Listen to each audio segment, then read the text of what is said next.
Surah mere menje paman dathana bir meni sikha padang smadhyani buddham। यहाँ 1000 दिन की campaign शुरू हो गई।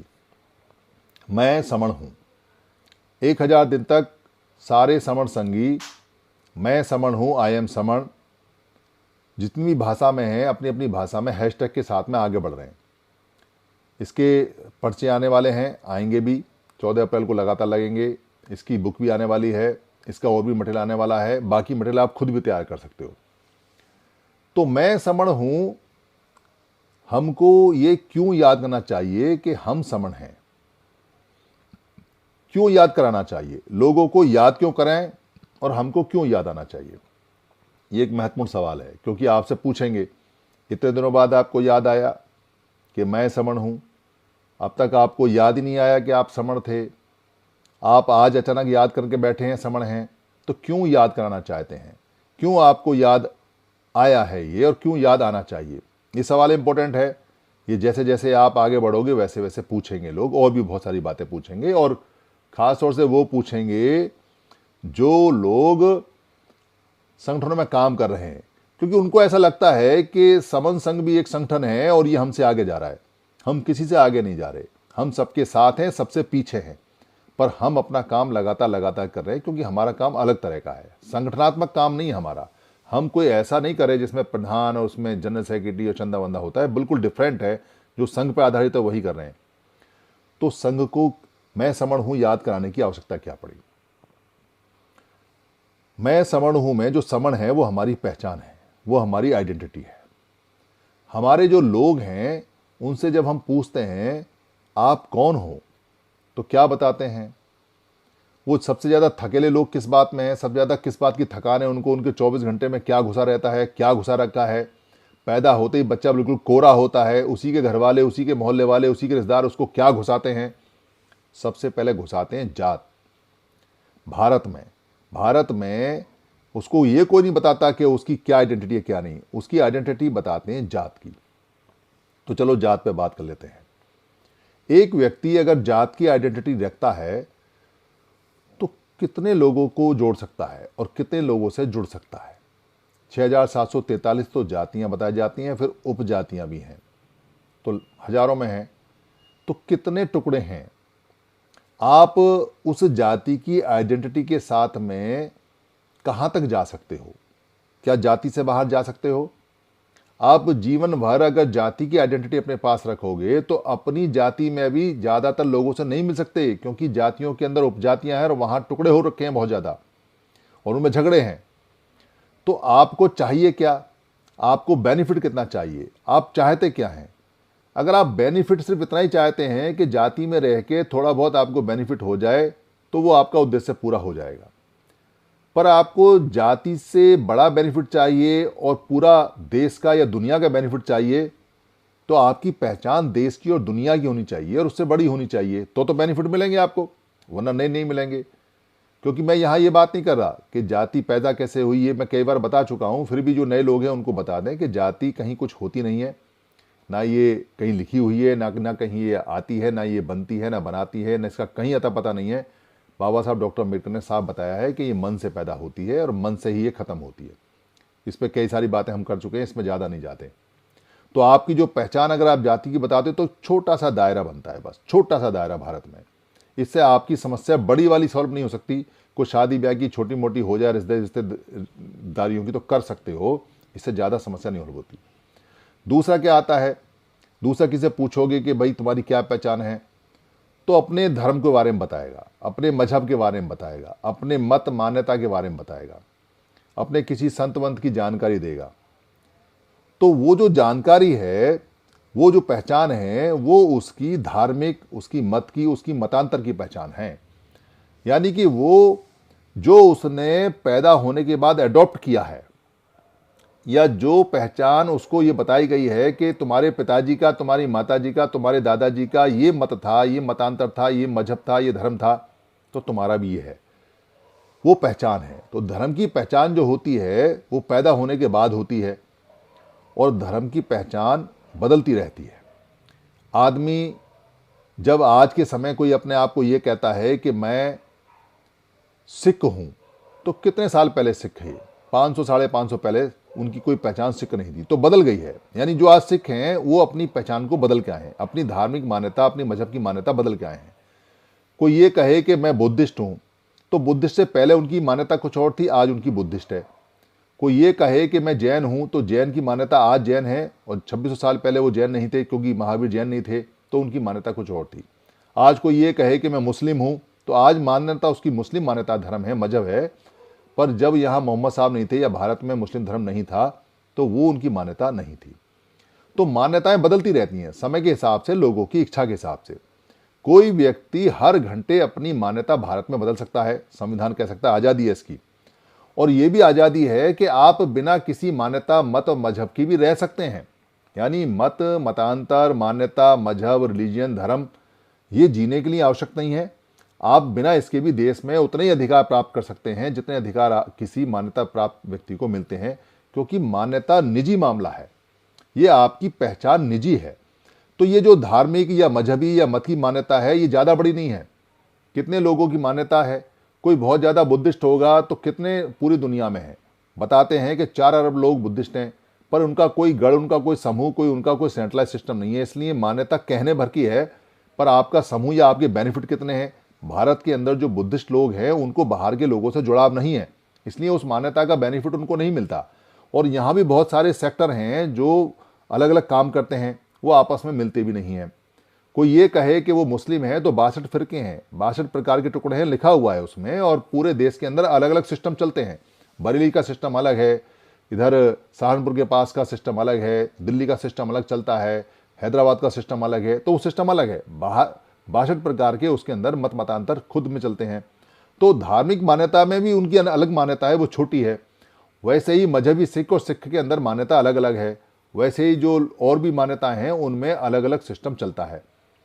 तो आप कितना फायदा उठा सकते हैं रिलीजियस मान्यता से?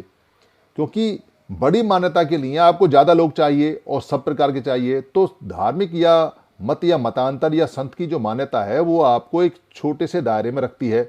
जात से बड़ा दायरा है, इसमें कोई शक नहीं है, क्योंकि लोगों की संख्या वहाँ ज़्यादा है, पर बहुत बड़ा दायरा नहीं है, क्योंकि टकराव बहुत ज़्यादा है। और दुनिया में 4,500 मत मतांतर हैं, भारत में भी बहुत सारे हैं। आप गिनोगे, देखोगे तो ताज्जुब करोगे, जो बाहर से लोग आए हैं उनके मत मतांतर अलग हैं। तो ये पहचान बताओगे? कुछ लोग हमारे बामसेब वाले पहले बहुजन मान्यता बताते थे कि बहुजन हमारा पहचान है। तो बहुजन में वो ये मान के चलते थे कि 85% लोग एक साथ हैं, पर बहुजन का फार्मूला फेल हो गया और बहुजन इस बात पर टिक गया, उनके खुद के टुकड़े हो गए, तो वो बहुजन नहीं हो पाए। वो बहुजन में टुकड़े करके अलग अलग हो गए और वो अल्पजन में आ गए। आज वो खुद अल्पजन में हैं, और जो लोग ज़्यादा कहीं इकट्ठे होते हैं वो बहुजन हो जाते हैं। तो बहुजन वाली पहचान जो चली थी वो धीरे धीरे टूट गई, फिर बाद में वो सर्वजन में बदल गई। तो बहुजन वाली पहचान का कोई फ़ायदा अब नहीं होता। पॉलिटिकल लोगों को कुछ हुआ तो तब हुआ, अब उसका कोई फ़ायदा है नहीं, बल्कि उसके नुकसान ज़्यादा हो रहे हैं। कोई कहे कि मेरी मान्यता मूल निवासी है।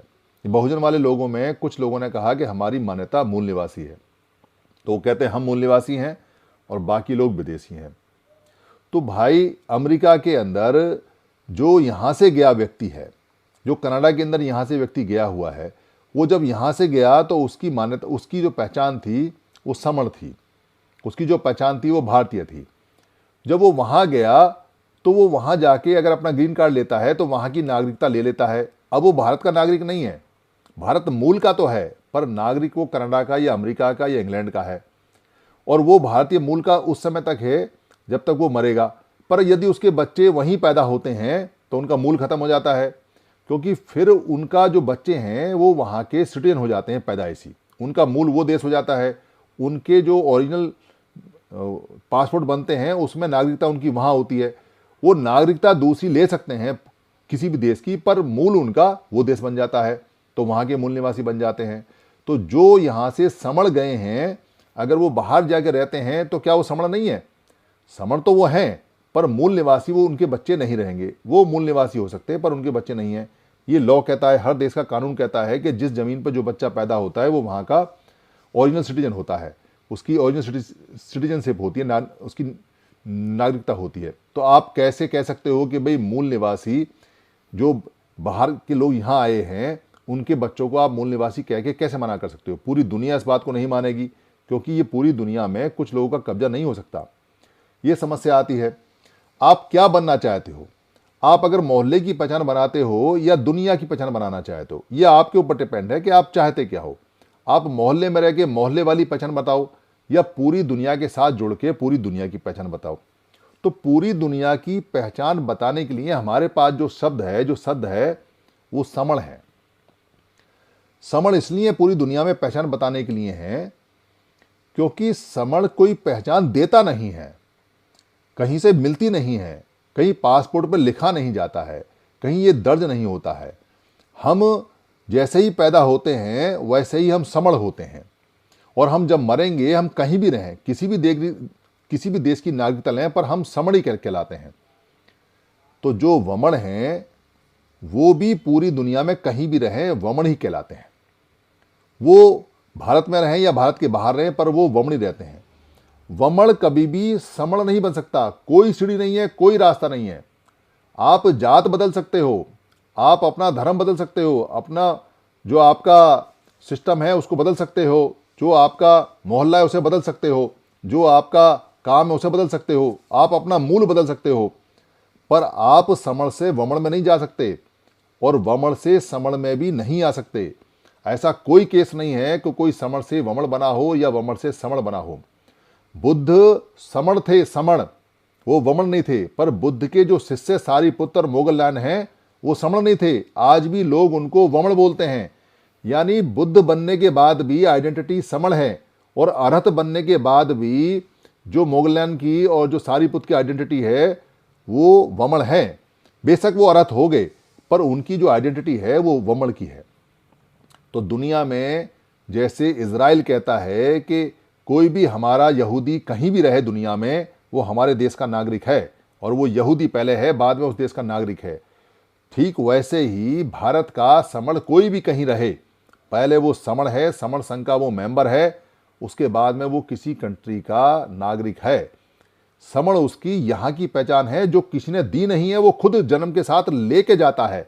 उसको देने का अधिकार किसी का नहीं है। अगर वो समण में पैदा होता है तो ये जन्मजात पहचान उसके साथ चलती है और ये बदल नहीं सकती। उसके बच्चों की भी नहीं बदल सकती, किसी की नहीं बदल सकती। वो अपना देश बदल सकता है, अपना धर्म बदल सकता है, अपनी जात बदल सकता है, अपना काम बदल सकता है, अपना मोहल्ला बदल सकता है, अपना देश बदल सकता है, पर अपने समण होने की आइडेंटिटी को कभी भी नहीं बदल सकता। वो खुद भी चाहे तो भी नहीं बदल सकता। ठीक वैसे ही जो वमन है वो सब जगह मिलेगा आपको। वो सिखों में भी है, सिख वमन होते हैं, सिखों में समण भी होते हैं।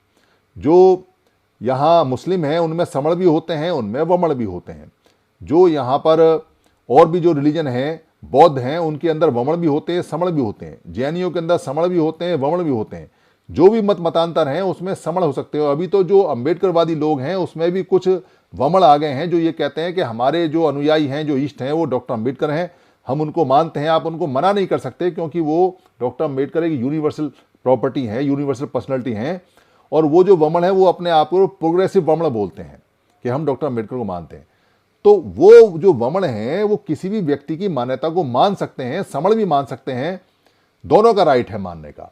इसलिए बुद्ध के अनुयायी समण भी हो सकते हैं, वमन भी हो सकते हैं, पर जो समण है वो समण ही रहेगा और जो वमन है वो वमन ही रहेगा। इस पहचान को पहचानने के लिए ज़्यादा आवश्यकता नहीं है सब मेहनत करने की। सिर्फ ये प्रचारित करना है कि हम समण हैं, मैं समण हूँ, मैं समण हूँ, मैं समण हूँ। ये अगर हम प्रचारित करते रहेंगे तो सामने वाले को दो ही ऑल्टरनेट हैं, आइदर समण और वमन। या तो वो समण होगा या वमन होगा। हमारा किसी से कोई कॉन्फ्लिक्ट नहीं है। वो अपना काम करें, खूब तरक्की करें, देश का नाम ऊंचा करें, पर हमें भी देश का नाम ऊंचा करने के लिए तरक्की करने का राइट हमारे पास फर्स्ट राइट है, पहला राइट है, क्योंकि हम समन हैं और इस देश में समन कल्चर के ही वाहक हैं। इसलिए मैं समन हूँ जो ये जो कैंपेन है 1000 दिन की, ये एक बहुत महीन धागा है। कैसा महीन धागा है? जैसे टावर पे, बहुत ऊंचे टावर पे कोई आदमी फंस जाए और उसके पास में नीचे आने के लिए कुछ ना हो, और कोई पक्षी, कोई बाज उसको एक पतला सा धागा अपने पंजों में बांध के और वहाँ तक पहुँचा दे, और वो उस धागे को धीरे धीरे खींचना शुरू करे। ऊपर टावर पे है जो कई सौ फीट ऊपर है, कई सौ मीटर ऊपर है, तो वो जैसे जैसे धागे को खींचेगा तो धागा बारीक बारीक आता चला जाएगा और थोड़े समय बाद देखेगा कि धागा थोड़ा मोटा होने लगा है।